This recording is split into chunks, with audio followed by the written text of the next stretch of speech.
Breaking, online money gaming पर सरकार का सख्त कानून लागू। ऑनलाइन मनी गेमिंग के खिलाफ अब कानूनी शिकंजा कसने का समय आ गया है। पहले टाइम पास था, अब लाखों लोग पैसे के लालच में जुड़ रहे हैं। लुभावने विज्ञापन लोगों को पैसा कमाने का सपना दिखाकर फंसा रहे हैं। परिणाम, कुछ जीतते हैं पर कई लाखों हारते हैं। देश में गेमिंग मार्केट अब अनुमानित 8.30 लाख करोड़ रुपए का है और यह 30% सालाना बढ़ रहा है। नवीन कानून के मुताबिक पब्लिक को करीब 20,000 करोड़ रुपए तक की बचत होने की उम्मीद है। कई परिवार अपनी जीवन भर की बचत खो चुके हैं और आत्महत्या के मामले भी सामने आए हैं। आइए अब जानते हैं किन किन मामलों ने सरकार को यह कदम उठाने पर मजबूर किया। हम लेकर आ रहे हैं घटनाओं की कड़ी और नए कानून के मुख्य प्रावधान। बांका में एक व्यक्ति ने गेमिंग से जुड़ा कर्ज लेकर हारने पर आत्महत्या कर ली।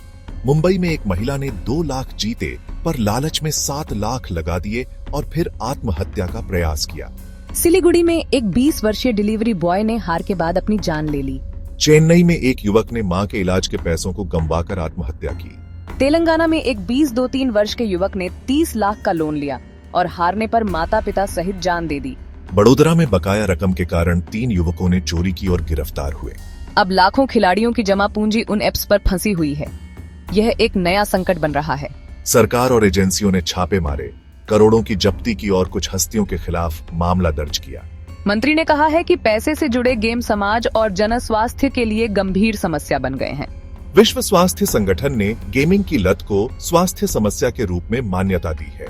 ऑनलाइन गेमिंग संवर्धन एवं विनियमन विधेयक 2025 संसद से पारित होकर कानून बन चुका है।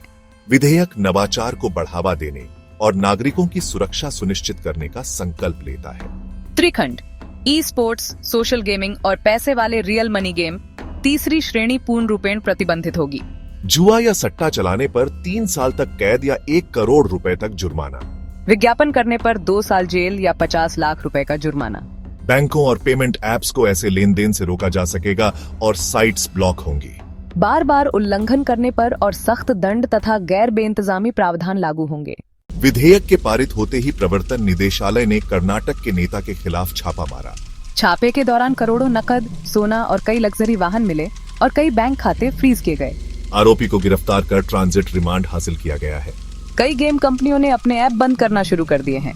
अनुमान है कि 400 से अधिक कंपनियां बंद हो सकती हैं और 2 लाख नौकरियां प्रभावित हो सकती हैं।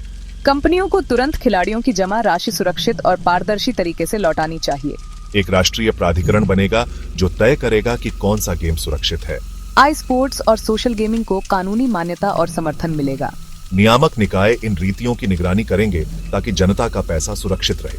यह कानून उन परिवारों के दर्द को सुनने की कोशिश है जिन्होंने बहुत कुछ खोया है। सरकार ने कदम उठा लिया है, पर क्रियान्वयन और जनता की सुरक्षा अब सबसे बड़ी चुनौती है।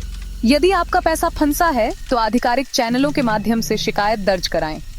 अपने अधिकारों के लिए आवाज उठाएं। हमारी रिपोर्ट यहीं समाप्त होती है। आगे की रिपोर्टिंग के लिए जुड़े रहे।